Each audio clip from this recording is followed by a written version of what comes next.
ফীহিমা ইসমুন কাবীর। রাসূলকে জিজ্ঞাসা করা মদ খাওয়া সম্পর্কে, জুয়া খেলা সম্পর্কে। আল্লাহ রাব্বুল আলামিন বলে, নবী গো আপনি বলে দিন এই দুইয়ের ভিতরে বড়ই গুনাহ আছে। প্রথমে বললেন জুয়া খেলার ভিতরে গুনাহ, মদ খাওয়ার ভিতরে গুনাহ। ক্লিয়ার হলো না এটা হারাম না হালাল, বৈধ না অবৈধ ক্লিয়ার হলো না। কিন্তু আল্লাহ রাব্বুল আলামিন একবারে ক্লিয়ার না করে দিকে দিকে আবার তিনি কোরআন আয়াত নাযিল করলেন আর বললেন, ও দুনিয়ার লোকের মানুষেরা, ও মুসলমানরা, ঈমানদাররা, এবার শোনো, মদ খাওয়া কি, জুয়া খেলা কি, তোমাদের জন্য চারটে জিনিসকে আমি অবৈধ করে দিলাম, চারটে জিনিসকে আমি হারাম করে দিলাম, চারটে জিনিস তোমাদের জন্য শয়তানের কাজ বলে ঘোষণা করে দিলাম। এবার কোরআন খুলে দেখতে হবে কোন চারটে জিনিসকে আল্লাহ তাআলা শয়তানের কাজ বললেন। আল্লাহ রাব্বুল আলামিন কোরআনে বলছেন, ইন্নামাল খামরু ওয়াল মাইসিরু, ইন্নামাল খামরু ওয়াল মাইসিরু ওয়াল আসলামু ওয়াল আনসাবু রিজসুম মিন আমালিশ শাইতান। ও পৃথিবীর বুকের মুসলমান, এক নম্বর শয়তানের কাজ হলো মদ খাওয়া। ওই শয়তানে তোমাকে বলবে মদ খা। এই মুসলমান, তুই মুসলমান হলে তো কি হলো, আজকে সুযোগ পেয়েছিস তুই মদ খা। ওই শয়তানে খুঁজতে খুঁজতে তোমাকে মদ ঘর বানাবে, ওই যুবকদের ভিতরে তোমাকে বসাবে, মুসলমানদের কাছে তোমাকে বসাবে, পার্টির কাছে তোমাকে যাওয়াবে, আর সেখানে তোমাকে গিয়ে মদের গ্লাস ধরাবে। এই থাকবে শয়তানের কাজ, শয়তান তোমাকে করাবে। সুতরাং এক নম্বর হলো শয়তানের কাজ হলো মদ খাওয়া। দুই নম্বর হলো জুয়া খেলা, এটাও শয়তানের কাজ। যুবকরা চারজন মিলে তাসের আড্ডায় বসবে, চায়ের দোকানে বসবে, ট্রেনে বসবে, ট্রেনের দুই দিকে বসে গামছা বিছিয়ে তাস খেলবে আর তারা জুয়া খেলবে, টাকা পয়সা দিয়ে তারা জুয়া খেলবে। আল্লাহ রাব্বুল আলামিন বলেন, খামরু ওয়াল মাইসির, জুয়া খেলা তোমাদের জন্য হারাম করে দিলাম, এটা শয়তানের কাজ। নম্বর 3 হলো আসলাম, লটারি খেলা তোমার জন্য আমি হারাম করে দিলাম, লটারি খেলা শয়তানের কাজ। শয়তান বলবে, রে এই মানুষ, ওই লোকটা বড় লোক হয়ে গেছে, ওই লোকটা ধনী হয়ে গেছে, ওই লোকটা কোটিপতি হয়ে গেছে, ওই লোকটা লাখপতি হয়ে গেছে, তুই কেন থাকবি? তোর তো অনেক টাকা আছে, 100 টাকা কি তোর কাছে নাই, 35 টাকা কি তোর কাছে নাই, 30 টাকা তোর কাছে কি নাই, 90 টাকা তোর কাছে কি নাই, 90 টাকা দিয়ে টিকিট কাট, ওই 30 টাকা দিয়ে টিকিট কাট, 100 টাকা দিয়ে টিকিট কেটে দেয়। এই টিকিট কাটতে কাটতে কাটতে একদিন দেখবি তুই লাখপতি হবি, একদিন তুই দেখবি কোটিপতি হয়ে যাবি। শয়তান বারবার ব্রেনকে ওয়াশ করবে, শয়তান বারবার ব্রেনে ধাক্কা মারবে। আর মুসলমান, এই মুসলমান মনে মনে ভাববে, হ্যাঁ তো ওই লোকটা যদি বড় লোক হতে পারে, আমি যদি বাই চান্স বড় লোক হয়ে যাই, আমি যদি বাই চান্স আমার নামটা লেগে যায়, তাহলে আমাকে কে ঠেকায়, কে আর আমাকে বলে আমি তো বড় লোক হয়ে যাবো। যাক না আমার 30 টাকা, যাক না আমার 90 টাকা, যাক না আমার 100 টাকা, ওই 100 200 আর 90 30 করতে করতে আপনার ঝুনা ফাঁক হয়ে যাবে, আপনার সংসার নষ্ট হয়ে যাবে, স্বামী স্ত্রীর ভিতরে মেয়ে মোহাব্বত ভালোবাসা নষ্ট হবে, সংসারে দুর্নীতি দেখা দিবে, আপনার শরীর নষ্ট হবে, সব ধ্বংস হবে। আল্লাহ এবং আল্লাহ রাসূলের হাদিস কোরআন থেকে আপনি বিচ্ছিন্ন হবে, আস্তে আস্তে দূরে চলে যাবেন। আল্লাহ রাব্বুল আলামিন বলেন, শয়তান তোমাকে করাবে, জাহান্নামে যেদিন যাবে কিন্তু শয়তান তোমার সঙ্গ দিবে না। তাই মুসলমান, ওই শয়তানের কাছে গিয়ে তোমরা হাত করে জোর করে বসো না, হাত দুটো বাড়িয়ে দিও না, মনটা গলিয়ে দিও না, তাকে লাথি মারো, তাকে ধাক্কা মারো, তার কাছে তোমরা এসো না, তার কাছেও তোমরা দণ্ডায়মান হয়ো না। ওই জুয়ার কাছে কিংবা লটারি খেলার কাছে তোমরা দাঁড়ায়ও না, লটারি তোমার নাম কাটিও না। কিন্তু মুসলমান শুনলো না, বলো আমি কোটিপতি হব, এই কোটিপতি করোড়পতি হতে গিয়ে রোড়পতি হয়ে গেল। ও মুসলমান, কোটিপতি অনেক বড় লোক, আর রোড়পতি যদি আপনি হয়ে যান, তাহলে আপনাকে আপনার হাতে ভিখারির একটা থালা পড়ে যাবে, আপনি রোডে রোডে ভিক্ষা করে বেড়াবেন। এই জন্য মুসলমান সাবধান করে দিই, আল্লাহ রাব্বুল আলামিন বলেছেন, তোমরা লটারি খেলাতে কোনোদিন নিযুক্ত হয়ো না। নম্বর 4 নম্বরটা কি? মূর্তি পূজা করা তোমার জন্য হারাম করে দিলাম। এই মুসলমান কি মূর্তি পূজা করে? করে না। আল্লাহ তাআলা বললেন কেন? এই মুমিন, তোমাদের জন্য মূর্তি পূজা করা হারাম। নিশ্চয়ই কিছু মুসলমান আছে তারা 1 জানুয়ারি পালন করে, নিশ্চয়ই কোনো মুসলমান আছে তারা পূজা পার্বণে অংশগ্রহণ করে। এই জন্য আল্লাহ রাব্বুল আলামিন বলেছেন, বলছে তারা উৎসব করুক, বাধা দিবে না। তাদের উৎসবে তারা আনন্দ করুক, তোমার আনন্দ করা যাবে না, তোমার যাওয়া যাবে না, তাদের প্রসাদ খাওয়া যাবে না, তাদের আনন্দিত হওয়া হবে না। আর তোমাকে 1 জানুয়ারি দিক বাজিয়ে ঢোল বাজিয়ে ওই পূজা করা যাবে না। যারা 1 জানুয়ারি পালন করি তারা ভালো করে শুনে রাখি, কোরআন ও হাদিসের বাইরে মোবাইল খুলে দেখি, এখন কোরআন শুনেছেন একটা কথা, কোরআনের বাইরে দেখুন, এরপরে কোরআনে মিলাচ্ছি আপনাদের কাছে। দেখুন গুগল খুলে যারা 1 জানুয়ারি পালন করি, ওই জানুয়ারি মাসের উৎপত্তি কোথায় গুগল আপনাকে জানিয়ে দিবে। দেখুন খুলে একটা মানুষ আসবে যার দুটো মুখ থাকবে, তার নাম হলো জানুস দেবতা, জানুস মূর্তি, তার নামে জানুয়ারি মাস, তার দুটো চেহারা, একটা পেছন দিকে একটা সামনে দিকে। রোমের বাচ্চারা, রোম দেশের লোকেরা, খ্রিস্টানেরা, মুসলিমরা, তারা করতো কি, ইহুদি নাসারা যারা ছিল সেই যুগের মানুষেরা, তারা 1 জানুয়ারি এই জানুস দেবতাকে সামনে রেখে তারা এই 31 নাই 31শে ডিসেম্বর তারা পালন করত। আর জানুয়ারি মাসের 1 তারিখ গেলে তারা ওই জানুস দেবতার মূর্তির সামনের দিকে এসে তারা প্রণাম জানিয়ে, নমস্কার জানিয়ে তারা বিদায় নিত। আর মুসলমান তাদের কাজ ছিল মূর্তিকে সামনে রেখে কাজ করা, প্রণাম করা। আমরা মুসলমান, আমরা মূর্তিকে সামনে পূজা করি না, আমরা মূর্তিকে প্রণাম করি না, আমরা আল্লাহকে প্রণাম করি, আল্লাহকে আমরা সিজদা করি, আল্লাহর রাস্তায় আমরা বিলীন করে দিই জানকে। কেন? আমাদের সিজদা, আমাদের 2 হাত পশ্চিম দিকে থাকবে, কিবলামুখী থাকবে, কারো দিকে থাকবে না। কেন মুসলমান এই 1 জানুয়ারি পালন করতে গিয়ে কেন তাদের মতো জানুস দেবতাকে আমরা আশ্রয় দিলাম? এই জন্য আল্লাহ তাআলা বলেন, কিছু মুসলমানের ছেলেরা আছে দিক বাজিয়ে তারা জানুয়ারি পালন করে, আর মূর্তি পূজাতে তারা না গেলেও আনন্দ লাভ করে, আনন্দ ভোগ করে, তারা আনন্দ করে, মনে মনে ভাবে ভালোই হচ্ছে, যাচ্ছে মেলায় যাচ্ছে, এভাবে অংশগ্রহণ করে। আল্লাহ তাআলা বলে, তোমার জন্য আমি এটাকে হারাম করে দিলাম, এটা শয়তানের কাজ, এটা শয়তান তোমাকে নিয়ে যাবে, কিন্তু তোমার যাওয়া যাবে না। এই কাজগুলো মাথায় রাখতে হবে। আল্লাহ রাব্বুল আলামিন বলেন, জান্নাত যেতে চাও তাহলে এবার শুনে রাখো 2 নম্বর শর্তগুলো মেনে নেওয়ার পর। এবার শোনো, আল্লাহ রাব্বুল আলামিন বলেন, দিকে দিকে তোমার জন্য মদকে হারাম করে দিলাম। কেমন করে হারাম করলাম? কোরআনে কারিমে আল্লাহ রাব্বুল আলামিন আবার জানিয়ে দিলেন, ইয়া আইয়ুহাল্লাযীনা আমানু লা তাকরাবুস সালাহ।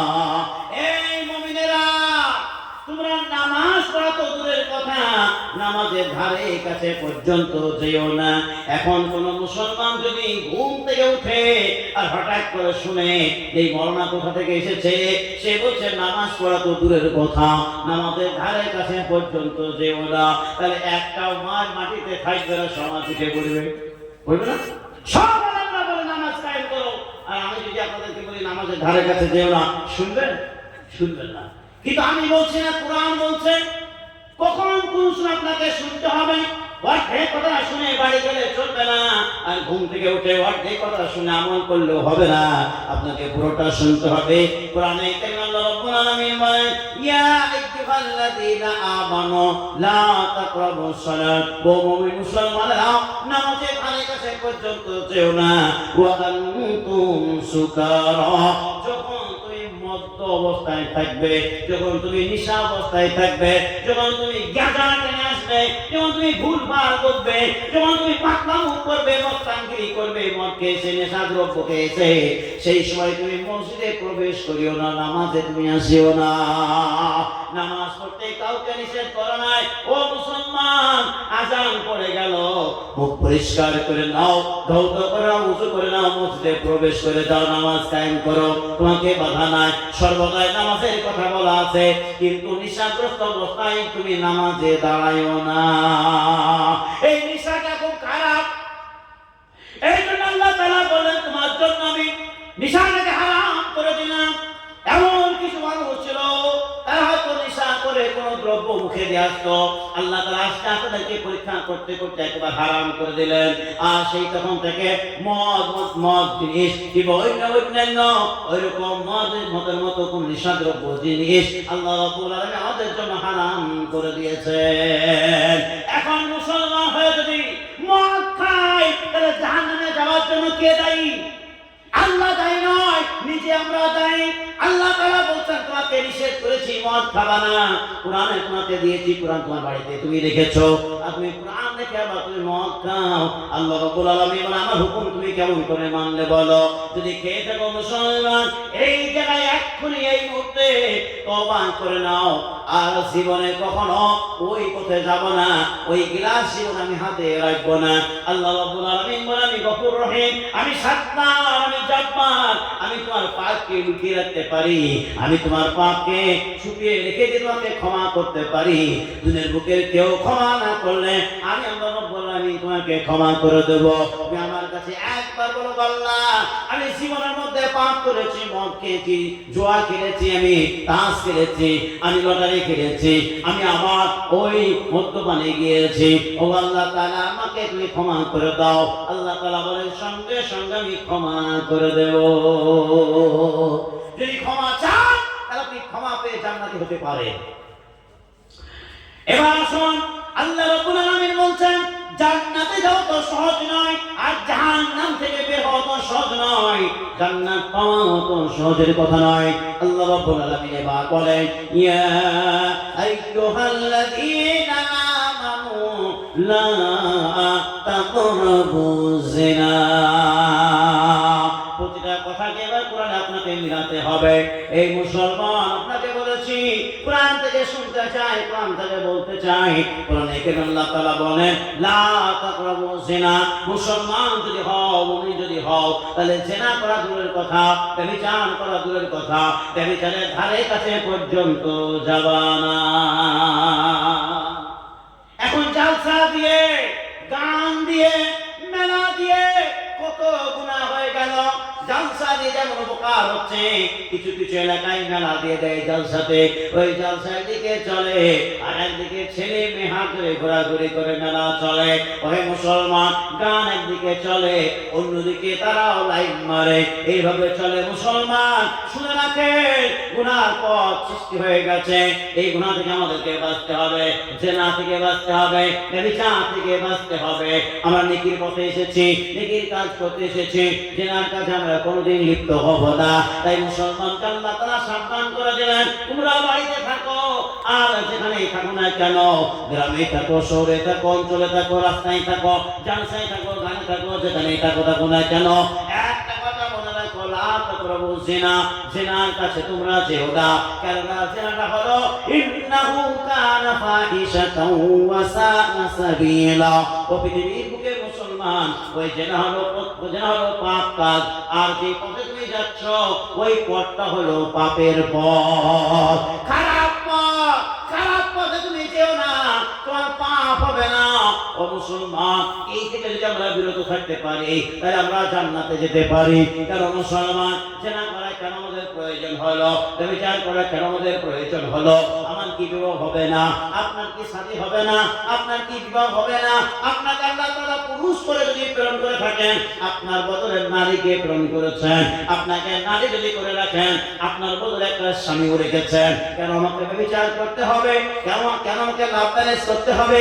কেন আমাকে অবৈধ কাজ করতে হবে? আল্লাহ রাব্বুল আলামিন বলেন খালাকনাকুম আজওয়াজা।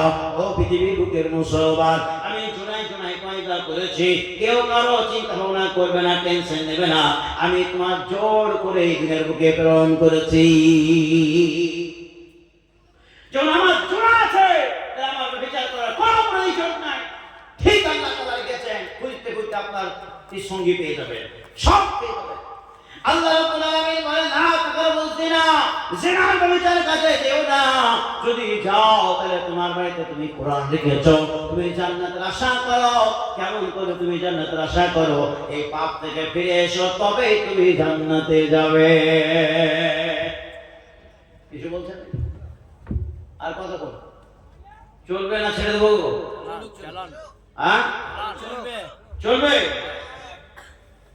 আপনারা তো ছাড়বেন না, মনে হচ্ছে সবাই করে তো আছেন। চলবে? খানিক বলি নাকি? ও সুবহানাল্লাহ, মাশাআল্লাহ, আলহামদুলিল্লাহ। এত রাত্রে কোনো জায়গায় লোক থাকে না, আমরা তো সব জায়গায় চষি, বুঝলেন?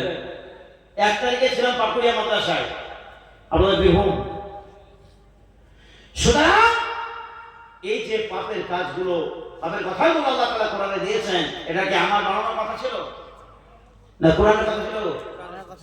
কোরআনের কথা না, কোরআনের কথা। কিন্তু আমরা কোরআন রেখেছি, রাখার পরে এগুলো সব এড়িয়ে চলছি, সব এড়িয়ে চলছি, সব এড়িয়ে চলছি। একজন লোক, আল্লাহ কত মহান দেখেন, একটা লোক মুহাম্মদ রাসূলুল্লাহ সাল্লাল্লাহু আলাইহি সাল্লামের কাছে এসে তিনি বলছেন, ইয়া রাসূলুল্লাহ, হাবিবাল্লাহ, আমি শুনেছি আপনার কথা, আপনার কাছে আমি উপদেশ নিতে এসেছি। আমি যে বড় পাপী, আমাকে কি আল্লাহ তাআলা ক্ষমা করবেন?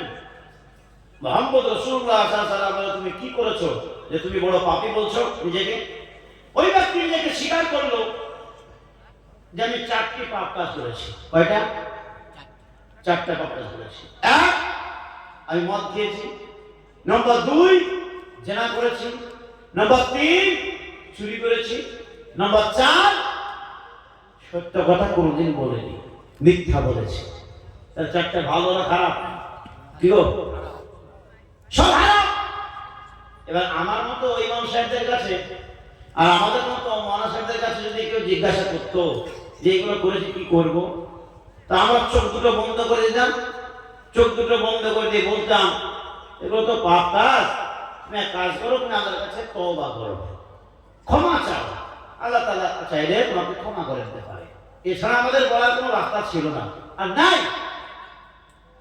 কিন্তু আল্লাহ রাসূল সাল্লাল্লাহু আলাইহি সাল্লামের বুদ্ধি কেমন দেখেন, তিনার ব্রেন, তিনার বুদ্ধি আর আমাদের বুদ্ধি আসমান জমি পার্থক্য।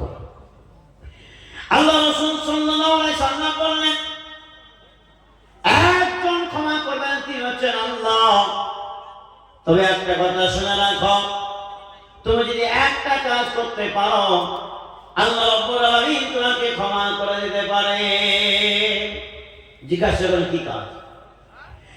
রাসূলুল্লাহ সাল্লাল্লাহু আলাইহি সাল্লাম তিনি বললেন, ও সাহাবা, ও জনৈক, আমার হাতে হাত দাও আর বলো, জীবনের মধ্যে কোনোদিন মিথ্যা কথা বলবো না।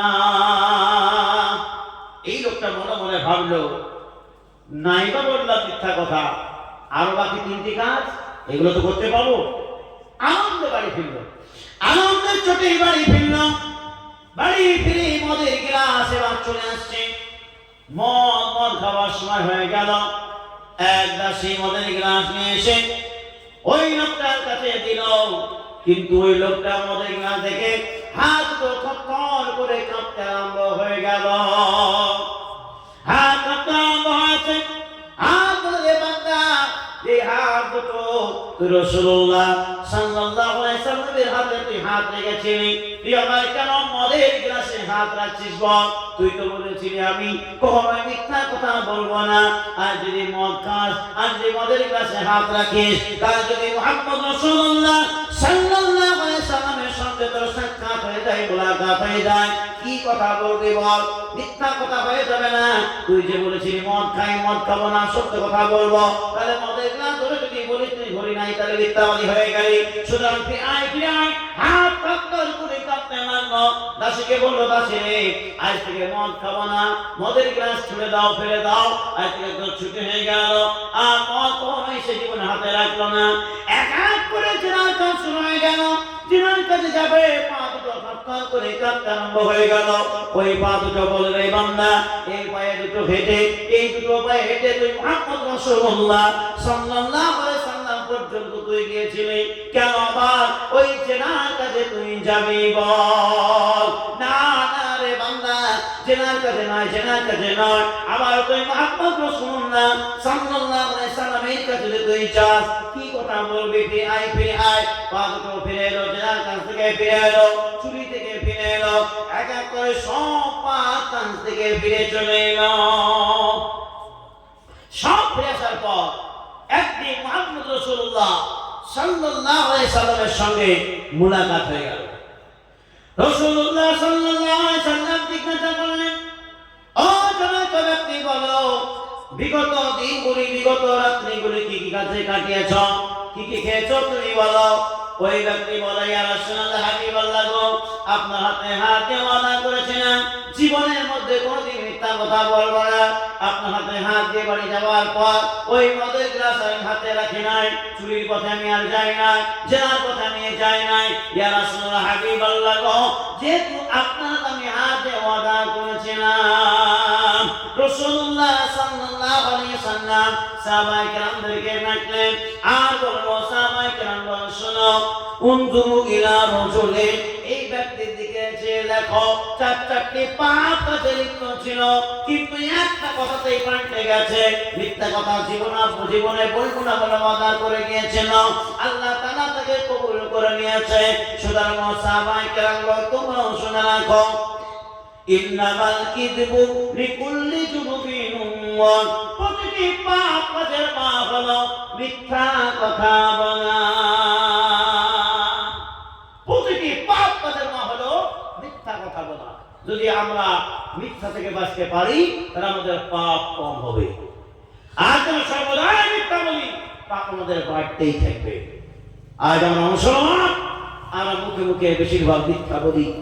মুখেই বলি নবী তোমার বাড়ি, মুখেই বলি হাদিস মানি, মুখেই বলি কোরআন মানি। মসজিদ আছে সামনে, আমরা মসজিদে যাই না, নামাজ পড়তে আসি না। মুসলমান এখানে তো দুর্বল। এই কবি বলেন, আমি এত হবি না চিনি না, কি যে ভুল করি না, আমি নবী না চিনি না, কি যে ভুল করি না, ভস্মে ঢালিলাম ঘি, মানুষ হইয়া ভবেতে আসিয়া,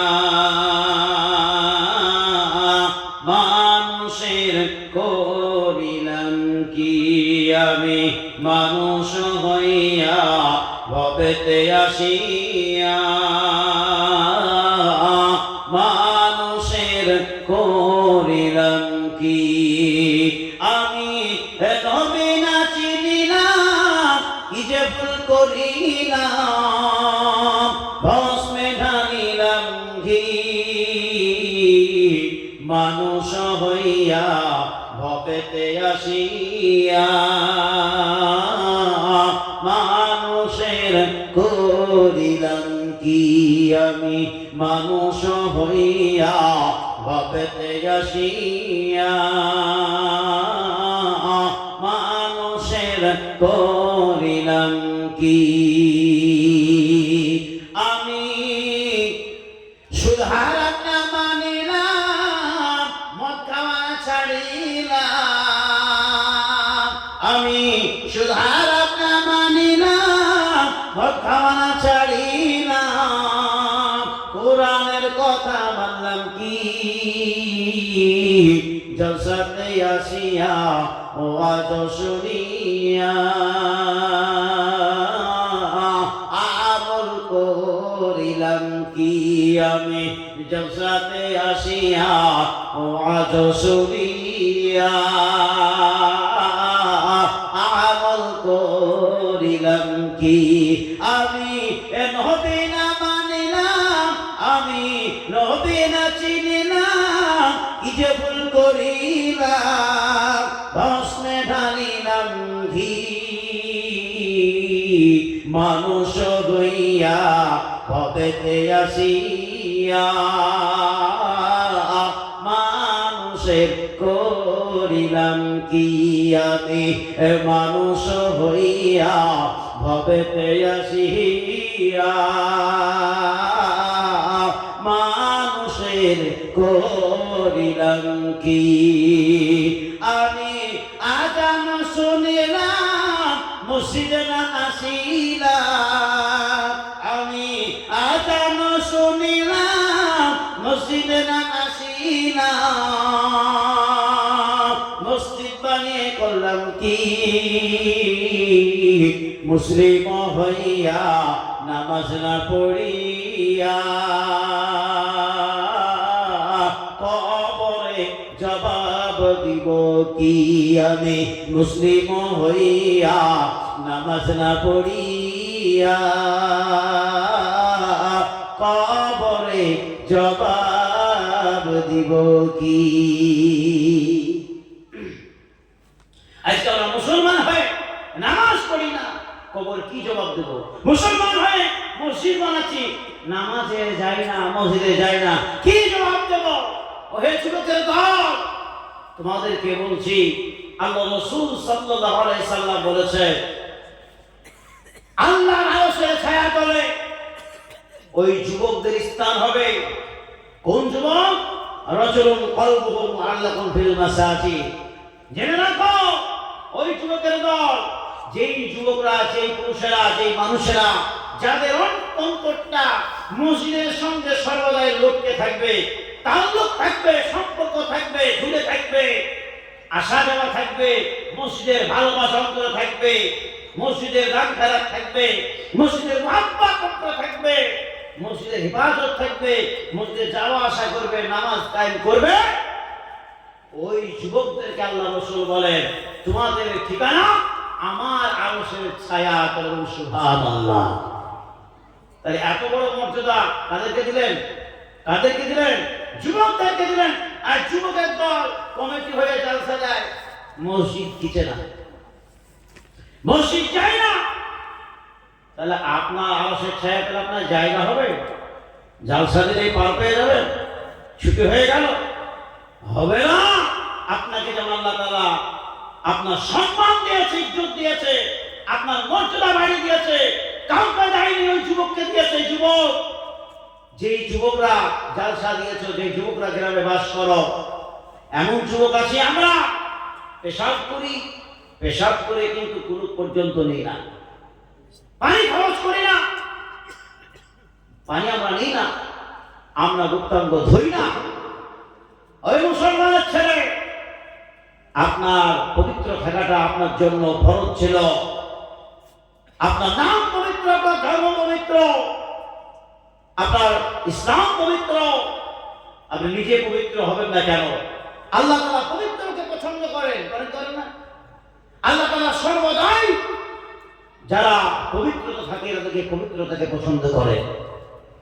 আপনি যুবক হয়ে পেশাব করলেন কিন্তু ধুলেন না, এর আযাব জানেন? জানেন না।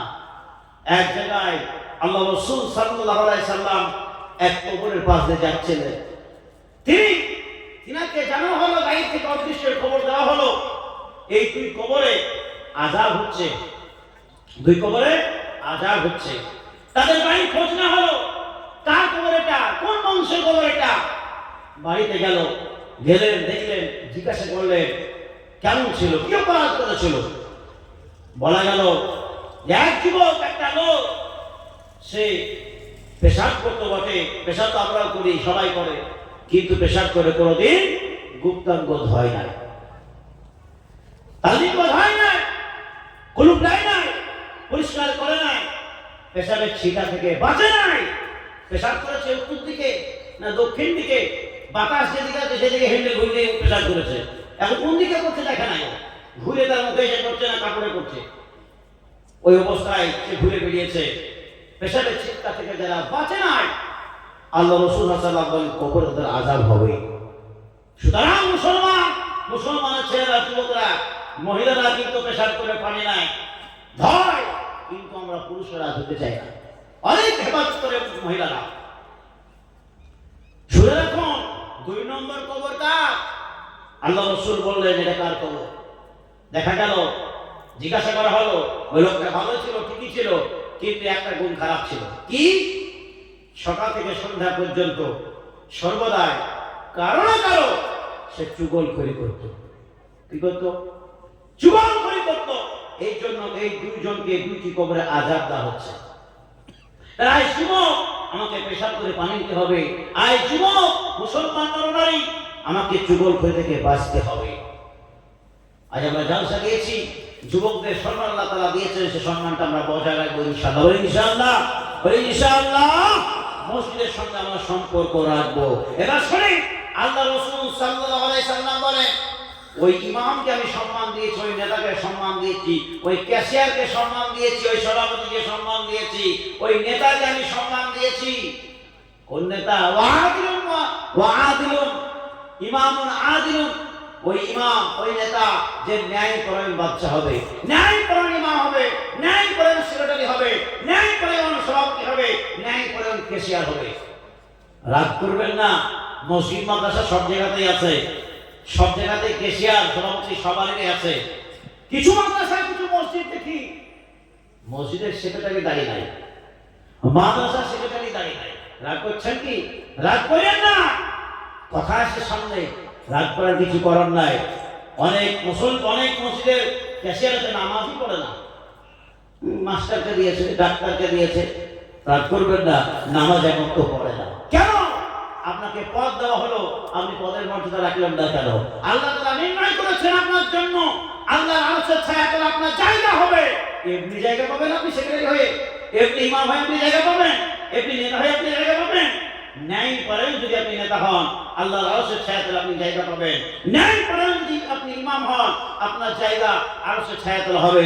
ন্যায়পরায়ণ যদি আপনি সেক্রেটারি, সভাপতি, কেশিয়ার হন, আপনার জায়গা আল্লাহর আরশের ছায়াতলে হবে।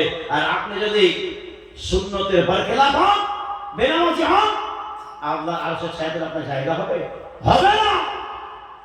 এই জন্য এক কবি খুব সুন্দর ভাষায় বলেছে, কিছু মুসলমান আছে এমন, আমাদের দিকে আছে, আপনাদের দিকে আছে কিনা জানি না, রমজান মাস আসে, আর রমজান মাস আসলে ইফতারের দাওয়াত দেয়, দেয় কি না? আপনাদের দিকে দেয় কি? ইফতারের দাওয়াত দেয়। কোন জায়গায় হয়তো দেখে নেয় যে ইফতারের সময় হয়ে গেছে, তো মুসল্লিরা, রোজাদাররা সব মসজিদে চলে আসে। আর কোন কোন এলাকায় এমন আছে যে তারা থালা বাটি নিয়ে যায়, থালা নিয়ে যায় বা প্যাকেট নিয়ে চলে যায়, যে বাড়িতে খায়। কবি বলছেন যে রমজান মাস আসে আর তারা কি করে, কিছু কিছু কিছু মুসলমান আছে যারা দাড়ি পর্যন্ত রাখে না, ক্যাশিয়ার সেক্রেটারি হয়ে আছে, তাদের জন্য কবিতাটা কবি লিখেছে। এখন কবি বললে আপনাদের কিছু কিছু মানুষের রাগ দুঃখ হতে পারে, বলবো কি? বলবো, শুনুন তাহলে।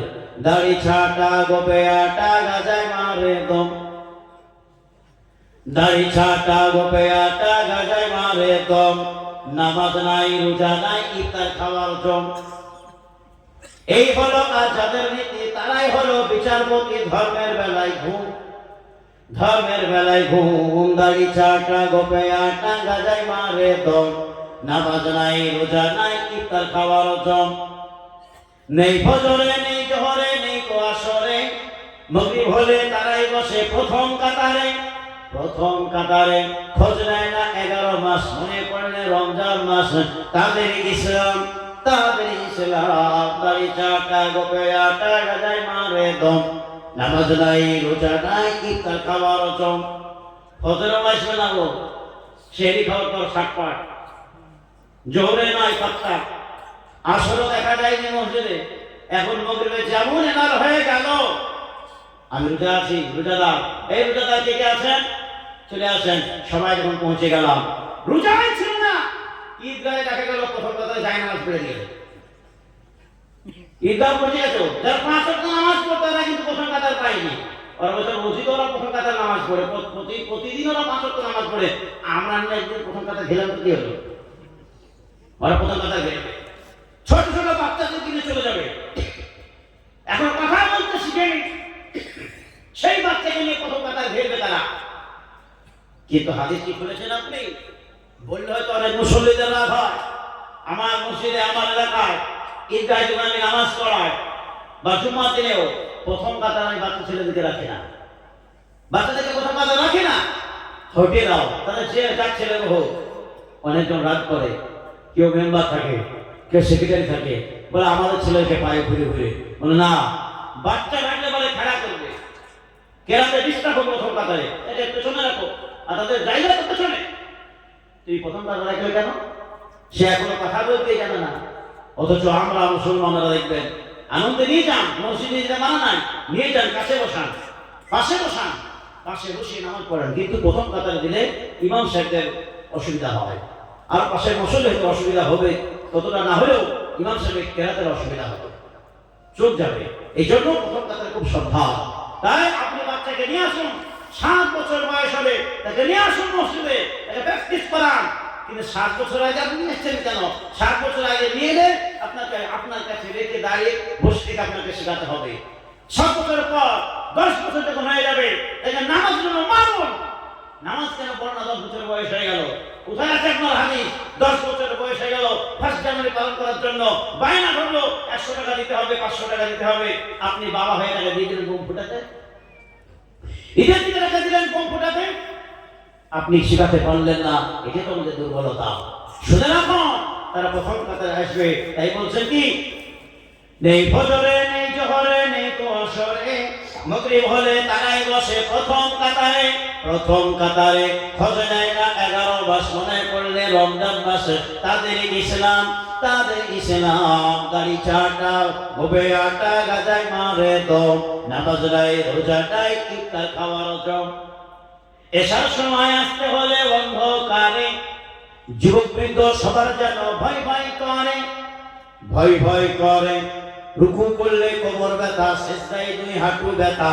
এখন কি করুন, এখন কি করুন? দাড়ি চাটা, গোপে আটা, গাদায় মারে দম, নামাজ নাই, রোজা নাই, ইফতার খাওয়ার জম। যেমন ইফতার ভালো পেয়ে গেছে, খাওয়া দাওয়ার পর এসার নামাজ কি 20 টাকা কাজ করতে পারে? এবার তুয়ালি নিয়ে, গামছা নিয়ে সব বিছিয়ে নামাজ পড়তে আসে।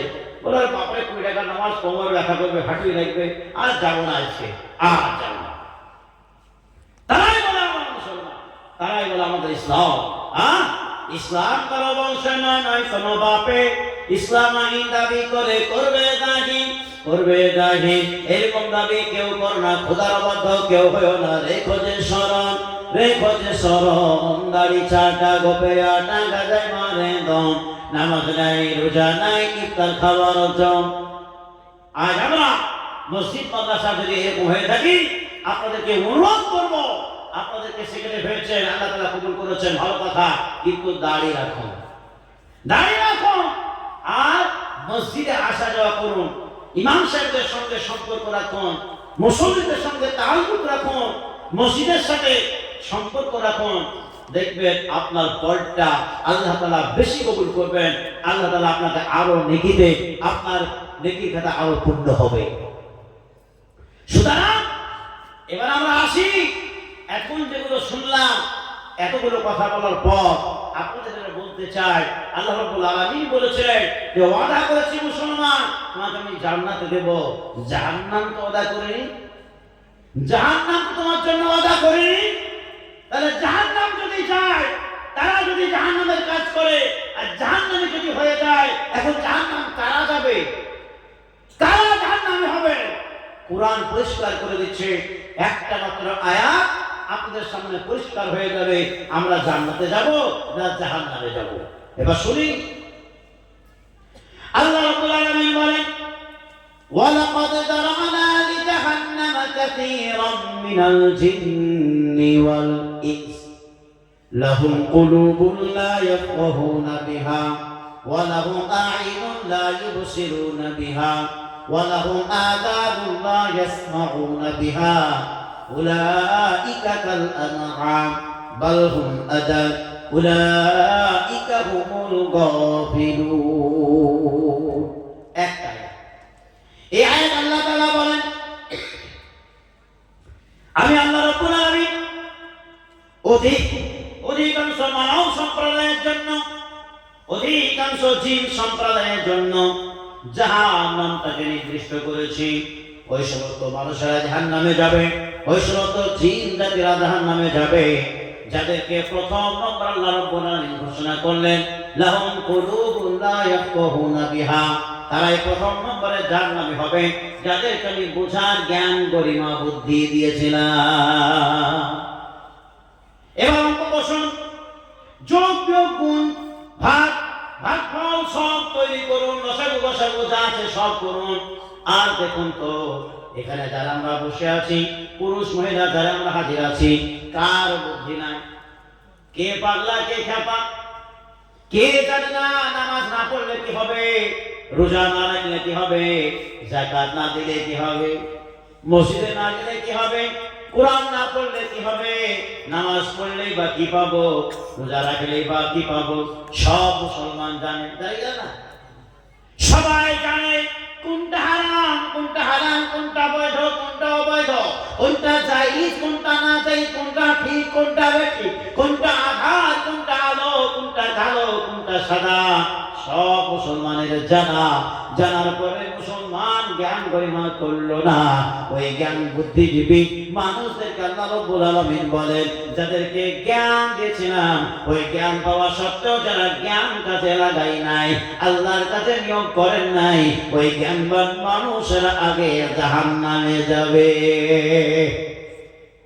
তারা যারা জ্ঞানবান বুদ্ধিজীবী তারা আগে জাহান্নামে যাবে। এবার অঙ্ক কষো, মাত্র সূত্র দেখতে হবে না, জ্ঞান আছে কিনা দেখুন। জ্ঞান যদি ছিল আপনি মদ কেন খেয়েছিলেন? অঙ্ক কষো। নাম্বার 2, আল্লাহ রাব্বুল আলামিন বলেন, ওয়ালাহুম আ'য়ুনুন লা ইউবসিরুনা বিহা।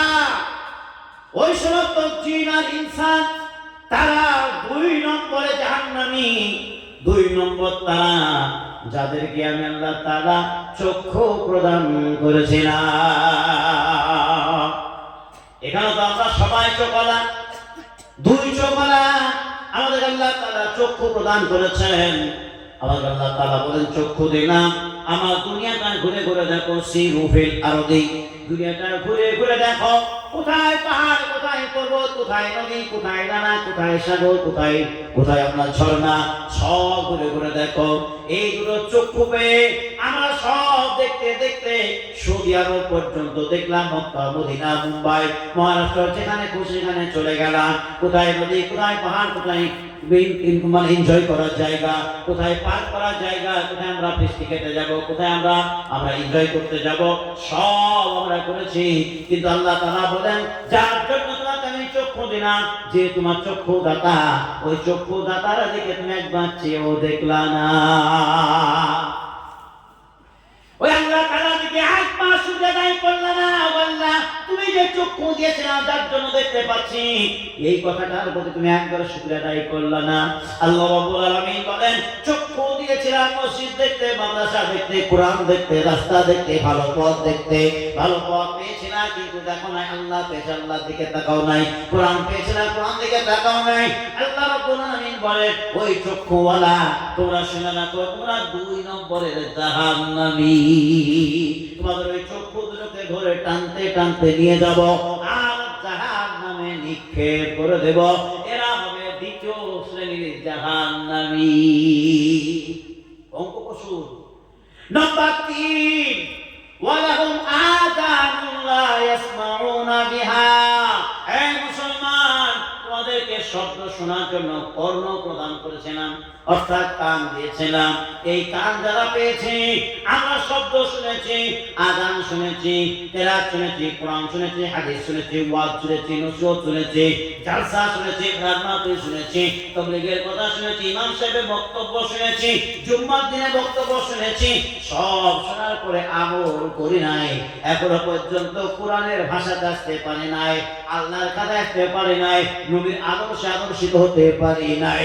এই কর্ণগুলোকে ধরে আল্লাহ রাব্বুল আলামিন বলবেন, ওই ফেরেশতা তোমরা কর্ণ দুটো ধরো, আর কর্ণ দুটোকে ধরে টানতে টানতে নিয়ে গিয়ে জাহান্নামে নিক্ষেপ করে দেবে। এরা 3য় শ্রেণীর জাহান্নামী। কয় নম্বর হলো? কয়? ভুলে গেছেন নাকি? 3 নম্বর। 4, আল্লাহ রাব্বুল আলামিন বলেন, তোমার মুখমণ্ডলের কি কি আছে এবার দেখব। আমার হয়ে গেল কি? চক্ষু হয়ে গেল, আমার চক্ষু গেল, কর্ণ গেল, কল্প গেল। এবার চেহারাতে আল্লাহ তাআলা আরো কিছু দিয়েছেন, আমি দেখি কি কি আছে। আল্লাহ তাআলা বলেন, লিসানাও ওয়া শাফাতাইন। একটা মাত্র জিহ্বা, 2টা জিহ্বা দিই নাই। 2টা যদি জিহ্বা দিতাম তাহলে ঝগড়া করতো। কেউ একজন বলতো নুন খাবো, আর একজন বলতো না চিনি খাবো, আর একজন বলতো টক খাবো, আর একজন বলতো ঝাল খাবো, আর একজন বলতো মিষ্টি দে, আর একজন বলতো থামস আপ দে, আর একজন বলতো কোকো কোলা ঢেলে দে, আর একজন বলতো মদ ঢেলে দে। এভাবে জিহ্বার ভিতরে ঝগড়া আরম্ভ হয়ে যেত। পরিষ্কার রেজাল্ট কেউ দিত না, ফলাফল কেউ ব্রেনকে দিত না। আল্লাহ তাআলা বলেন, এমন একটা যন্ত্র দিয়ে দিলাম, এক মেশিনে, এক যন্ত্রতে সব কিছু ব্রেনকে সঙ্গে সঙ্গে জানিয়ে দেবে। তুমি যেই জায়গায় দিবে নুন, সঙ্গে সঙ্গে সঙ্গে দিয়ে দাও মিষ্টি, এই ব্রেন এই জিহ্বাটাকে বলে দিবে এখন চলে গেল মিষ্টি। আবার সঙ্গে সঙ্গে দিয়ে দাও টক, সাথে সাথে ব্রেনকে জেনে দিবে টক। এই পৃথিবীর বুকের মুসলমান এমন কোন মেশিন তৈরি হয় নাই, এমন কোন যন্ত্র তৈরি হয় নাই যে এক যন্ত্রে সব কিছুই ফলাফল সঙ্গে সঙ্গে পেয়ে যাবে। এখনো যন্ত্র তৈরি হয় নাই। আল্লাহ তাআলা একটা জিহ্বা দিলাম, তেমনি যেমন আমি আল্লাহ রাব্বুল আলামিন এক, অদ্বিতীয়, আমি ছাড়া কেউ নাই। আমি আল্লাহ তাআলা এক না হয়ে যদি দুই তিন হতাম, দুই তিন চার যদি আল্লাহ হতো তাহলে কি হতো? কেউ বলতো সূর্য দিয়ে দাও, আর একজন আল্লাহ বলতো আজকে চন্দ্র দাও, আর একজন আল্লাহ বলতো না মেঘে ভাসিয়ে দাও, আর একজন বলতো না ঝড়ে তুলে দাও, সব ফাটিয়ে দাও। এইভাবে ওই আল্লাহর ভিতরে রবের ভিতরে ঝগড়া হতো। আল্লাহ তাআলা বলে দাও কানা ফীহি আলিহাতুন ইল্লাল্লাহু লা ফাসাদাতা। ও দুনিয়ার বুকের মানুষ, মুসলমানেরা, মানুষেরা তোমরা শোনো, আমি আল্লাহ রাব্বুল আলামিন এক না হয় যদি দুই তিন চার হতাম তাহলে দুনিয়াটা একবারে ভেঙে চুরমার হয়ে যেত, ভেঙে চুরমার হয়ে যেত। এই জন্য আল্লাহ তাআলা এক তিনি দুনিয়াটাকে দিকে রেখেছেন। আর আমাদের জিহ্বা এক জিহ্বা আল্লাহ তাআলা বললেন তোমরা যে জিহ্বায় তোমরা রেখেছ এই জিহ্বাটাকে পরিষ্কার করো, আর জিহ্বায় তোমরা করো কি আল্লাহ জিকির করো, আর ভালো জিনিস রাখো। হারাম জিনিস এই জিহ্বাতে তোমরা রাখো না। যদি জিহ্বায় তোমরা হারাম জিনিস রেখেছ এই কিয়ামতের দিবসে জিহ্বা কিন্তু সাক্ষ্য দেবে, জিহ্বা তোমার সাক্ষ্য দেবে, সেদিন তুমি পার পাবে না। আর কি একটা জিহ্বা, লিসানাউ ওয়া শাফাতাইন, আর দুইটা মাত্র ঠোঁট, একটা ঠোঁট দেয় নাই। একটা ঠোঁট যদি দাও হতো তাহলে আল্লাহ রাব্বুল আলামিন বলেন আমাকে তোমরা ডাকতে পারতে না, রব বলতে পারতে না, আল্লাহ বলতে পারতে না, আর তোমরা আব্বা বলতে পারতে না, মা বলতে পারতে না। ও মুসলমান, মা বলার জন্য দুটো ঠোঁট, আব্বা বলার জন্য দুটো ঠোঁট, রব বলার জন্য দুটো ঠোঁট, আল্লাহ বলার জন্য দুটো ঠোঁট, কোরআন তেলাওয়াত করার জন্য দুটো ঠোঁট। এই মুসলমান, দুটো ঠোঁটকে আমরা পেয়ে গেলাম ঠিকই, কিন্তু রব বলে একবার ডাকলাম না, পরওয়ারদিগার বলে ডাকলাম না, কোরআন তেলাওয়াত করে দেখালাম না, নামাজে সূরা কালাম করে দেখালাম না, গান বাজনা করলাম, গান করলাম, আর মহিলারা ঠোঁট পেয়ে আমরা ঠোঁট পালিশ দিলাম, মহিলারা ঠোঁট পালিশ দিল, আর ঠোঁট পালিশ দিয়ে পুরুষদেরকে, যুবকদেরকে খেপিয়ে তুললো। আর এই যুবকরা দুটো ঠোঁট পাওয়ার পর তারা দুটো আঙুলকে, দুই তিনটা আঙুলকে মুখের ভিতরে ঢুকিয়ে দেয়, আর মুখের ভিতরে প্রবেশ করে সিটি মারে, আর ওই মহিলাদেরকে সিটি বাজিয়ে পেছন ধরায়, আর মহিলারা ঠোঁটে ঠোঁট পালিশ দিয়ে পুরুষদেরকে পেছন ধরায়। ঠোঁটের কদর কেউ করলো না। আল্লাহ রাব্বুল আলামিন বলেন ও নারীরা যারা ঠোঁট পালিশ দাও, ঠোঁট পালিশ দিয়ে যারা পুরুষদেরকে খেপাও, তোমরা শুনে রাখো কিয়ামতের দিবসে এই ঠোঁট দুটো টানতে টানতে নিয়ে গিয়ে তোমাকে জাহান্নামে নিক্ষেপ করা হবে। ওই মহিলাদেরকে জাহান্নামে নিক্ষেপ করা হবে। আল্লাহ রাসূল সাল্লাল্লাহু আলাইহি ওয়াসাল্লাম কয়েকটি মহিলার কথা তিনি বলেছেন যারা অধিকাংশ জাহান্নামে যাবে। এতক্ষণ পর্যন্ত আমাদের ব্যাপারে, পুরুষ ও নারীর ব্যাপারে কোরআন থেকে বলা হচ্ছিল, এখন খাস করে একটা হাদিস মা বোনদের ব্যাপারে বলছি, খুব সাবধান হয়ে যান। আল্লাহ রাসূল সাল্লাল্লাহু আলাইহি ওয়াসাল্লাম বলেন আমি দেখলাম কয়েক শ্রেণীর মহিলা জাহান্নামে যেতে, তার মধ্যে নাম্বার 1 এক মহিলাকে দেখলাম তার যে চুল রয়েছে এই চুলে তার ডগাতে তাকে আবার বসে বেঁধে রাখা হয়েছে, আর বেঁধে আবার জাহান্নামে ঝুলিয়ে রাখা হয়েছে। আল্লাহ রাসূল জিজ্ঞাসা করলেন ও জিবরাইল এই মহিলাটার অপরাধটা কি ছিল, কি অপরাধ করেছে সে, এমন অবস্থায় তাকে আবার জাহান্নামে ঝুলন্ত অবস্থায় রাখা হলো কেন? আল্লাহ রাসূল সাল্লাল্লাহু আলাইহি সাল্লামকে বলা হলো ও দুনিয়ার বুকের মুসলমান, আল্লাহ রাসূল সাল্লাল্লাহু আলাইহি সাল্লাম তিনিও বলেছেন ও মহিলা, ওই মহিলাটা অনেক সুন্দরী ছিল, খুব সুন্দরী ছিল, কিন্তু যখন রাস্তাতে বার হতো, বাজারে যখন বের হতো, পরপুরুষ থেকে কোনোদিন মাথায় কাপড় রাখতো না, মাথায় শ্যাম্পু করা, চুলে সাবান দেওয়া, সাবান দিয়ে চুল উড়াতে উড়াতে চলে যেত, উন্না কিংবা মাথায় কাপড় পর্যন্ত রাখতো না। শ্বশুরকে দেখে, শাশুড়কে দেখে, পরপুরুষকে দেখে পর্দা করতো না।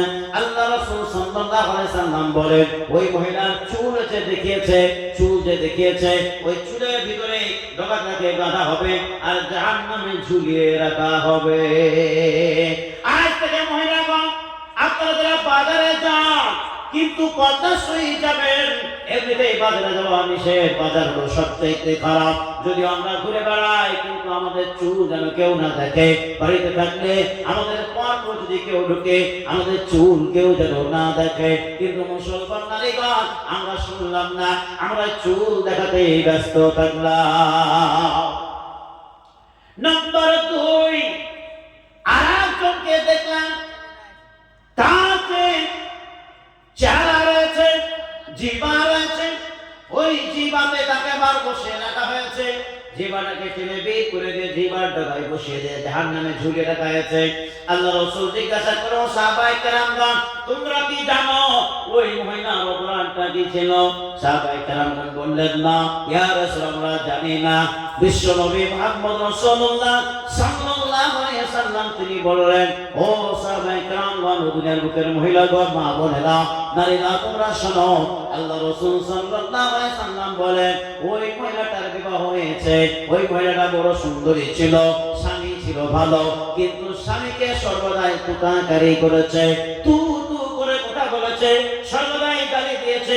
শ্বশুর শাশুড়িকে দেখলে মুখ ভেঙচেছে আর তার মুখ বেঁকে বেঁকে কথা বলেছে। কোন সময় শ্বশুর শাশুড়িকে ভালো করে কথা বলে নাই, সম্মান দিয়ে কথা বলে নাই। এই জন্য আল্লাহ রাব্বুল আলামিন তার ওই জিহ্বাটাকে টেনে বের করে দিয়ে ওই জিহ্বার মধ্যে বসিয়ে তাকে জাহান্নামে ঝুলিয়ে রাখবে। ও মা বোনেরা, আপনারা সাবধান হয়ে যান। এবার 3 নম্বর কে? আল্লাহ রাসূল সাল্লাল্লাহু আলাইহি ওয়াসাল্লাম তিনি বলছেন, ওই জিহ্বা যারা রেখেছে কিসের কারণে? জিহ্বা না করেছিল কি? তারা মিথ্যা বলতো আর চুগলখড়ি করতো আর শ্বশুর শাশুড়িকে ভালোবাসতো না তার জন্য। 3 নম্বর কে? 3 নম্বর ওই মহিলা যার যে স্তন রয়েছে, ওই স্তন দুটির মধ্যেখানে ওই মহিলাকে আবার গুটিয়ে বসিয়ে রাখা হবে। গুটিয়ে যখন বসিয়ে দেওয়া হবে একেবারে ওই অবস্থায় তাকে জাহান্নামে ফেলা হবে। আল্লাহ রাসূল সাল্লাল্লাহু আলাইহি সাল্লাম জিজ্ঞাসা করলেন, এরকম দুরবস্থায় কেন তাকে আবার জাহান্নামে রাখা হলো? সাহাবায়ে কেরামগণ আমরা জানি না। বিশ্ব নবী বললেন, ও সাহাবায়ে কেরামগণ তোমরা জেনে রাখো, ও নারীগণ তোমরাও জেনে রাখো, দুনিয়ার বুকের নারীগণ ভালো করে জানো, ওই নারীরা জাহান্নামে যাবে ওই অবস্থায় যে নারীদের পুরুষ থাকতে, যে নারীদের বিবাহ হওয়া সত্ত্বেও পর পুরুষের সঙ্গে সম্পর্ক আছে, পরকিয়া করে, যারা অবৈধ সম্পর্ক রাখে, তাদের জন্য আল্লাহ রাসূল সাল্লাল্লাহু আলাইহি সাল্লাম বলেন, এইরকম অবস্থায় তাকে জাহান্নামে চলে যেতে হবে। ও মুসলমান নারীগণ সাবধান হয়ে যান। 4 নম্বর ওই মহিলাকে দেখলাম, যে মহিলার পা দুটোকে বুকের মধ্যে গুটিয়ে রাখা হয়েছে আর হাত দুটোকে কপালের মধ্যে চেপে কেটে দেওয়া হয়েছে। যেমন নাকি ওই অবস্থায় তাকে আবার জাহান্নামে ফেলা হচ্ছে। যেমন নাকি আমরা ছোট ছোট বাচ্চারা পুকুর দেখলে, নদী দেখলে, গ্রীষ্মকালে আমরা জুনিয়র দিয়ে খেলি, শক্তিমান করি আর লাফ মারি, কেউ কপালে হাত দিয়ে, কেউ আবার হাঁটুতে হাত দিয়ে আমরা লাফ মারি। ওই লাফ মারার পরে ডিগবাজি খাওয়ার মতো ওই মহিলাদেরকে জাহান্নামে ফেলা হচ্ছে। আল্লাহ রাসূল জিজ্ঞাসা করেন, সাহাবায়ে কেরামগণ তোমরা বলো এই মহিলার অপরাধ কি? আল্লাহ রাসূল সাল্লাল্লাহু আলাইহি সাল্লাম বললেন, তোমরা জানো না। ও নারীগণ তোমরা জেনে রাখো, ও পৃথিবীর বুকের মুসলমান তোমরা জেনে রাখো, ওই মহিলা বিবাহিতা নারী ছিল, সঙ্গম করেছে, রাত্রিতে যা মিলন করেছে, কিন্তু ফরজ গোসল আদায় করে নাই, নাপাক অবস্থায় কাটিয়ে দিয়েছে। কখন যে জোর হবে, জোহর গড়িয়ে গেল, জোহর আজান পার হয়ে গেল, সর্বদাই সে রাত থেকে নিয়ে জোহর পর্যন্ত নাপাক অবস্থায় থাকলো। এই জন্য ওই মহিলাকে জাহান্নামে যেতে হবে। তাহলে পুরুষ তোমরা কি বাঁচবে? না না না, ও পুরুষরা তোমরা নামাকে যদি থাকো তোমাদেরও জাহান্নাম আছে। এই হাদিসটা খাস করে নারীদের জন্য এসেছে। নারীগণ সাবধান হয়ে যান, নাপাক যদি হন সঙ্গে সঙ্গে গোসল, ফরজ গোসল করার চেষ্টা করুন। আরে এখন তো শীতকাল চলে এলো, লজ্জার কোনো কারণ নাই, ইসলামিক তরিকায় আপনাকে গোসল করতেই হবে। নম্বর 5, ওই মহিলাকে জাহান্নামে দেখলাম যেই মহিলা চেহারাকে বিবৃত করা হয়েছে আর তার মুখ দিয়ে জাহান্নামের আগুন ভরে দেওয়া হচ্ছে আর চেহারাটাকে শুকুরের মতো কুকুরের মতো করা হচ্ছে। আল্লাহ রাসূল জিজ্ঞাসা করলেন কি হয়েছে, কি অবস্থা ছিল? আল্লাহ রাসূল সাল্লাল্লাহু আলাইহি সাল্লাম তিনি উত্তর দিলেন, ও দিনের বুকের মুসলমান নারী রাখো, ওই মহিলা অপরাধ ছিল, ওই মহিলাটা পৃথিবীর বুকে সর্বদাই চুগলখড়ি করত, খোঁটা দিত, একে পরস্পরকে খোঁটা দেওয়া দিই করত। এই জন্য তাকে জাহান্নামে, তার মুখে জাহান্নামের আগুন ভরে দেওয়া হবে, মুখটাকে কুকুরের মতো করে দেওয়া হবে। ও নারীগণ, আপনারা সাবধান হয়ে যান।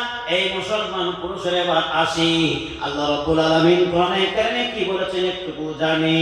আল্লাহ তাআলা কোরআনে কারিমে বলছেন, হে মুসলমান ইনসান ওয়া শাফাতাইন, একটা মাত্র জিহ্বা, দুইটা মাত্র ঠোঁট দিয়েছে, যুবক তোমরা সাবধান হয়ে যাও। এই যুবকরা জাহান্নামে যাবে। চেহারার ভিতরে আরেকটা জিনিস দেখতে পাচ্ছি, মাথার চুল, এই চুলটাকে ধরে খাস করে যুবকদেরকে টানবে, যুবকরা ছাড় পাবে না। যেই যুবকরা হিপি ঝুলিয়েছ, যেই যুবকরা যারা চুল বড় করেছ, যারা ওই ক্রিকেটারের খেলোয়াড়দের মতো খেলোয়াড়ের মতো চুল করেছ, হিরোদের মতো চুল করেছ, নবী মুহাম্মদ রাসূলুল্লাহ সাল্লাল্লাহু আলাইহি সাল্লাম বলেছেন, মান তাশাব্বাহা বিকওমিন ফাহুয়া মিনহুম, যে ব্যক্তি যে জাতির অনুসরণ করবে তার সঙ্গে জাহান্নামে যাবে।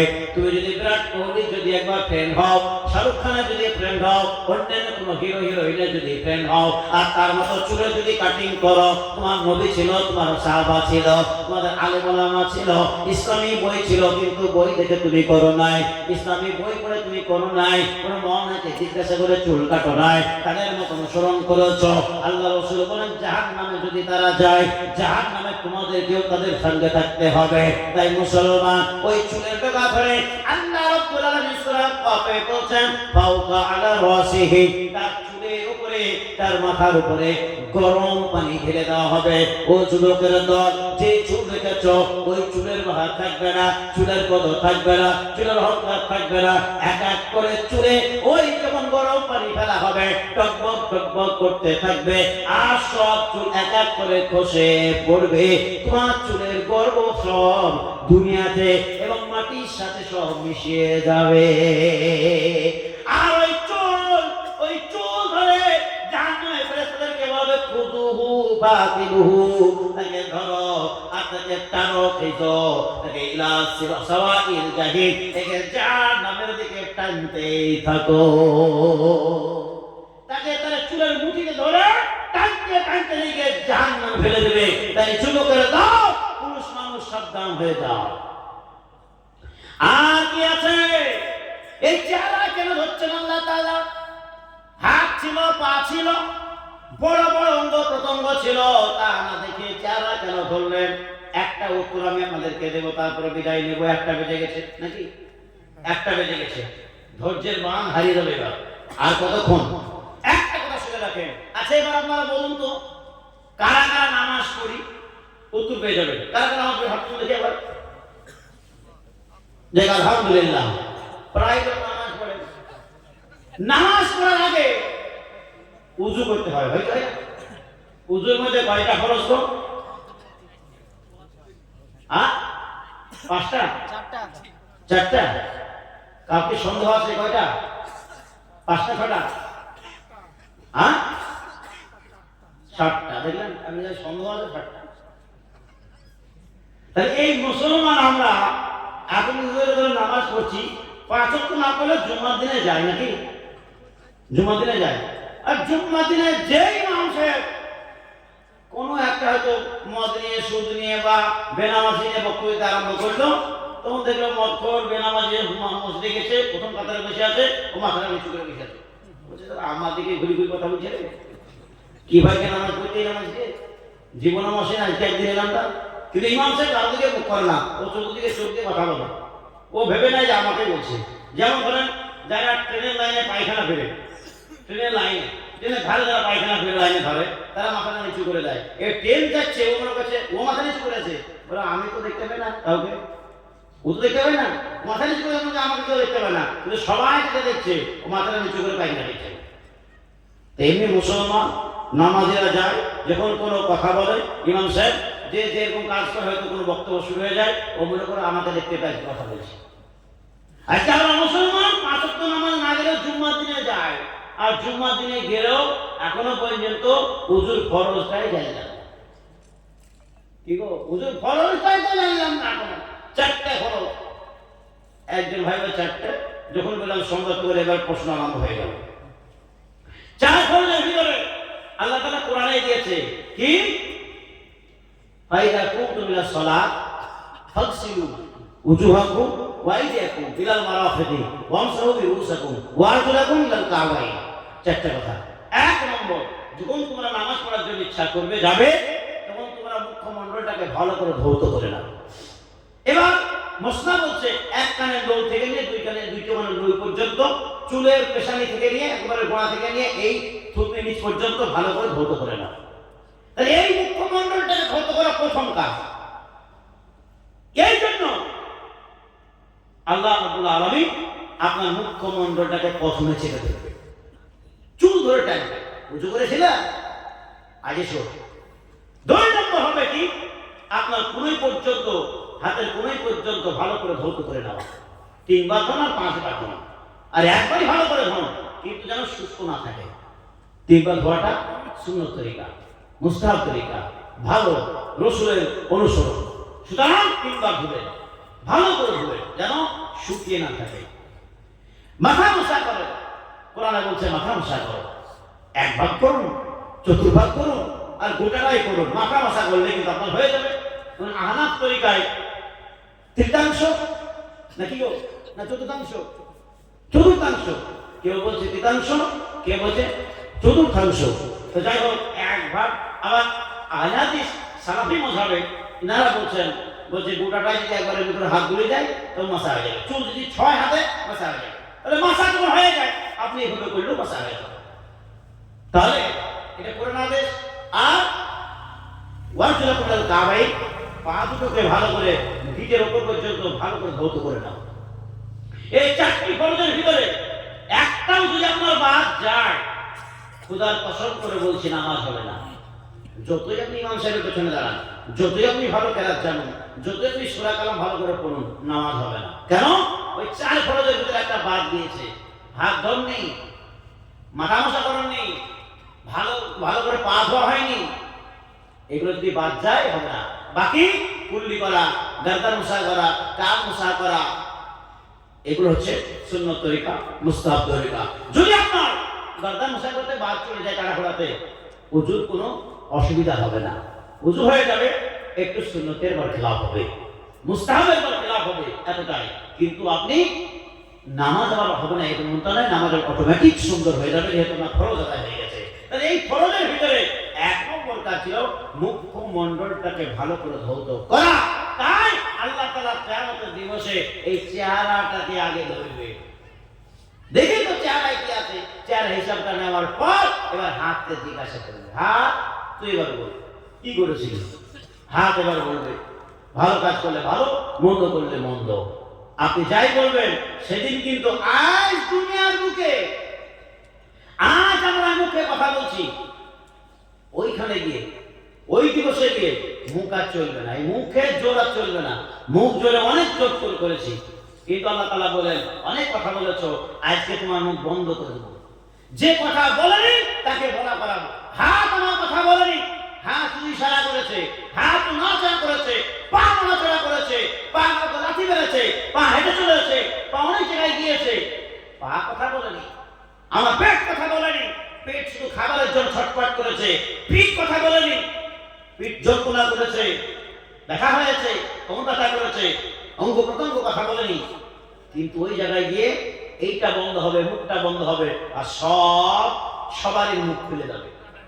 কোরআনে বলছে আল্লাহ তাআলা, ইয়াউমা নাখতিমু আলা আফওয়াহিহিম ওয়া তুকাল্লিমুনা আইদিহিম ওয়া তাশহাদু আরজুলুহুম বিমা কানু ইয়াকসিবুন। সূরা ইয়াসিন। আল্লাহ তাআলা বলেন কিয়ামতের দিবসে লক্ষ্য করো, আজ দুনিয়াতে কথা বলেছো, মুখে দাঁড়ায় ওইখানে মুখ বন্ধ করে দেব, হাত কেবল হাত কথা বল, আর পা তুই কথা বল, পেট তুই কথা বল, অঙ্গ প্রত্যঙ্গ কথা বল, সব কথা বলবে, একজন বন্ধ থাকবে। হাতকে জিজ্ঞাসা করা হবে, হাত পরিষ্কার করে দেবে, পাকে জিজ্ঞাসা করা হবে, পা বলে দেবে, পেটকে জিজ্ঞাসা করা হবে, কি তোর মধ্যে রেখেছিল তুই বল, পেট বলে দেবে, পিঠ বলে দেবে, অঙ্গ প্রত্যঙ্গ বলে দেবে, আপনাকে বলতে হবে না। ছাড় পাবে পারেন না, তাই বলে ভাই জাহান্নাম কঠিন জায়গা। এই জাহান্নামের খাবার, জাহান্নামের জায়গা, জাহান্নামের ঠিকানা, জাহান্নাম যে কত ভয়াবহ আজকে আর আপনাদের সামনে বলবো না, যেহেতু রাত্রি 1:15 পার। অনেক ধরনের আপনারা আছেন, রাত্রি গভীর পর্যন্ত আছেন, আলহামদুলিল্লাহ। তাই এই জাহান্নামের বয়ান করতে করতে অনেক রাত্রি হয়ে গেল, আর বেশ করে আপনাদেরকে বিরক্ত করবো না, এখান থেকে বক্তব্য শেষ টানছি, কেননা আপনারা বিরক্ত থাকবেন।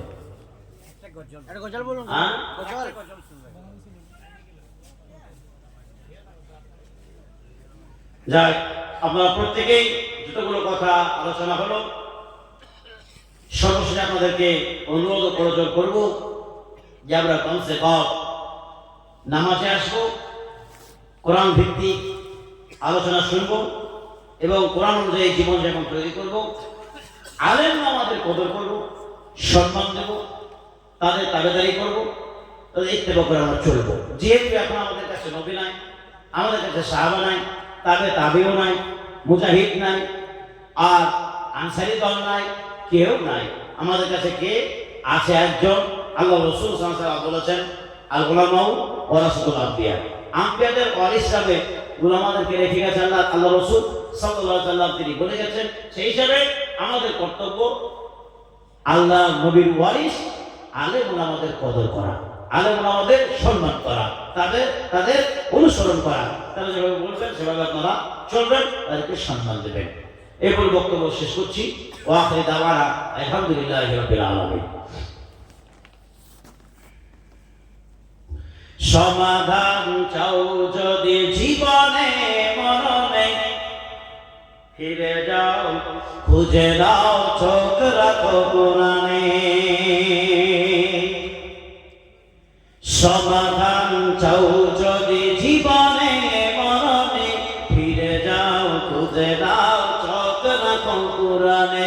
তবে পাবে সুখ শান্তির ঠিকানা, তবে পাবে সুখ শান্তির ঠিকানা, মেনে যদি নাও তুমি মনে প্রাণে সমাধান। সমাধান চাও যদি জীবনে মরণে, ফিরে যাও খুঁজে নাও চোখ রাখো কোরআনে।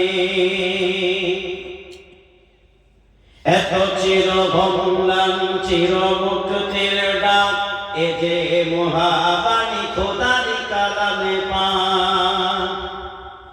এত চির ভগ্লাম চির মুক্তির ডাক, এ যে মহাবাণী খোদারি কালামে পাক। এই দুনিয়া আর সেই দুনিয়া, এই দুনিয়া আর সেই দুনিয়া, মুক্তি পাবে তুমি তো জানা নেই সমাধান। সমাধান চাও যদি জীবনে মরণে, ফিরে যাও খুঁজে নাও চোখ রাখো কোরআনে। সমাধান চাও যদি জীবনে মরণে, ফিরে যাও খুঁজে নাও চোখ রাখো কোরআনে।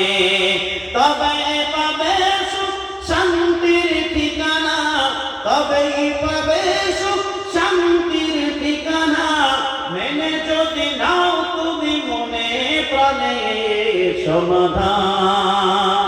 সমাধান চাও যদি জীবনে মরণে, ফিরে যাও খুঁজে নাও চোখ রাখো কোরআনে।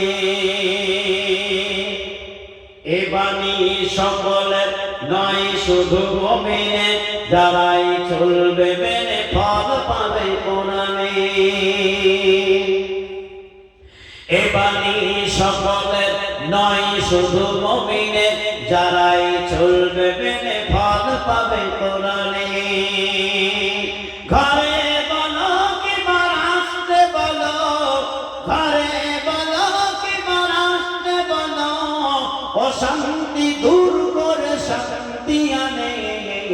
সমাধান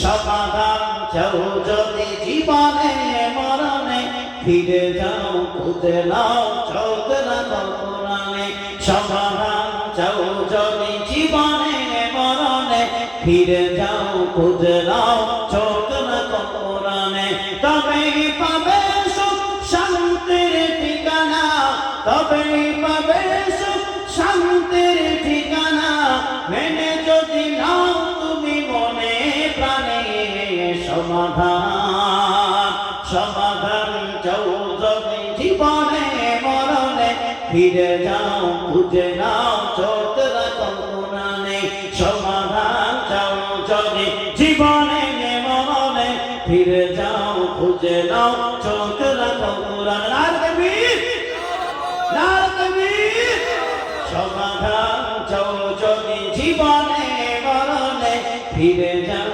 খুঁজে নাও চোখ রাখো কোরআনে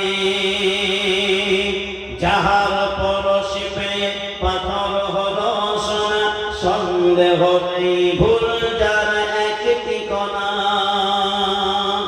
যাহার পরশে পেয়ে পাথর হলো সোনা সন্দেহ নেই ভুল যার একটি কণা এ যে এক বিপদা পিছে ফেলে যত সব এ যে এক বিপদা পিছে ফেলে যত সব এগিয়ে চলে সে অগ্রপানে সমাধান সমাধান চাও যদি জীবনে মরণে ফিরে যাও খুঁজে নাও চোখ রাখো কোরআনে সমাধান চাও যদি জীবনে মরণে ফিরে যাও খুঁজে নাও চোখ রাখো কোরআনে এ বাণী সকলের নাই শুধু মুমিনের যারাই চলবে মেনে ফল পাবে কোরআনে ঘরে বলো কি রাষ্ট্রে বলো ঘরে বলো কি রাষ্ট্রে বলো ও শান্তি দূর করে শান্তি আনে সমাধান সমাধান চাও যদি জীবনে মরণে ফিরে যাও খুঁজে নাও চোখ রাখো কোরআনে আসসালামু আলাইকুম ওয়া রাহমাতুল্লাহ একবার বললে ভাই পড়ে নিন আল্লাহুম্মা সাল্লি আলা মুহাম্মাদ ওয়া আলা আলি মুহাম্মাদ কামা সাল্লাইতা আলা ইব্রাহিম ওয়া আলা আলি ইব্রাহিম ইন্নাকা হামিদুম মাজিদ اللهم بارك على محمد وعلى ال محمد كما باركت على ابراهيم وعلى ال ابراهيم انك حميد مجيد شغله اللهم امين اللهم انت السلام منك السلام تبارك يا ذا الجلال والاكرام اللهم أعني على ذكرك وشكرك حسن عبادتك اللهم أعني على ذكرك وشكرك حسن عبادتك رب ارحمهما كما ربياني صغيرا رب ارحمهما كما ربياني صغيرا لا إله إلا أنت سبحانك إني كنت من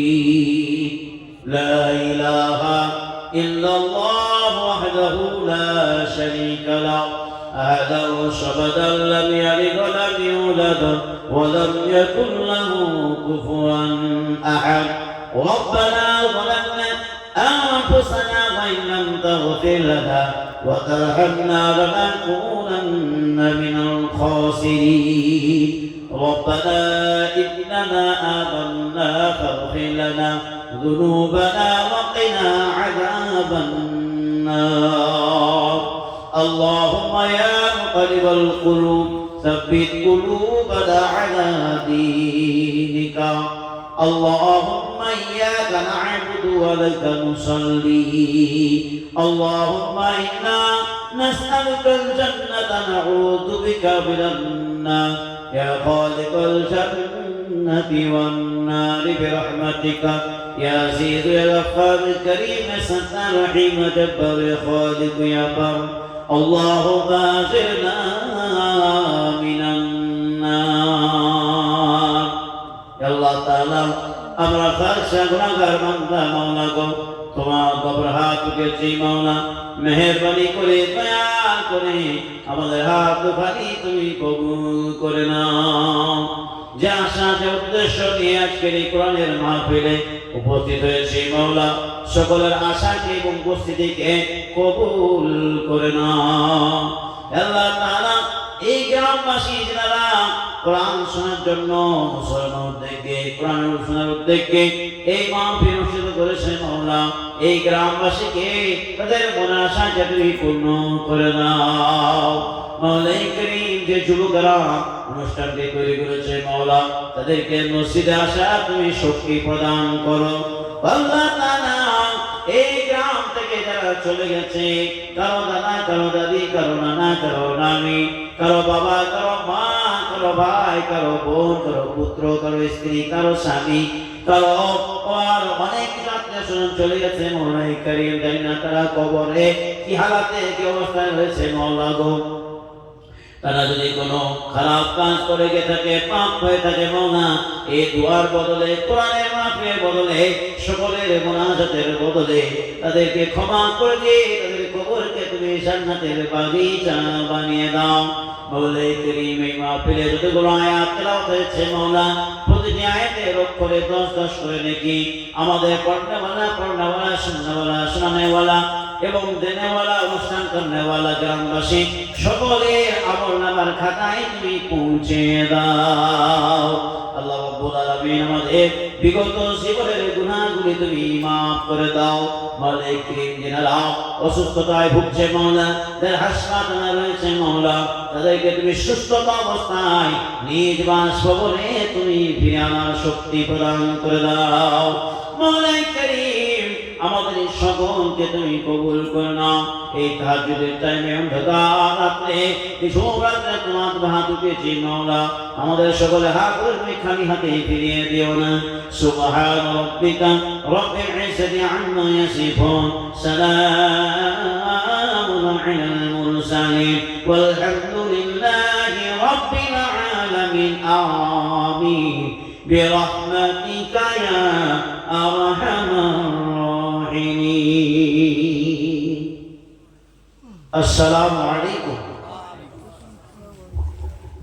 এতক্ষণ পর্যন্ত বক্তৃতা শোনার জন্য যে আপনারা ধৈর্যের পরিচয় দিলেন জলসা কমিটির তরফ থেকে আপনাদেরকে অসংখ্য ধন্যবাদ।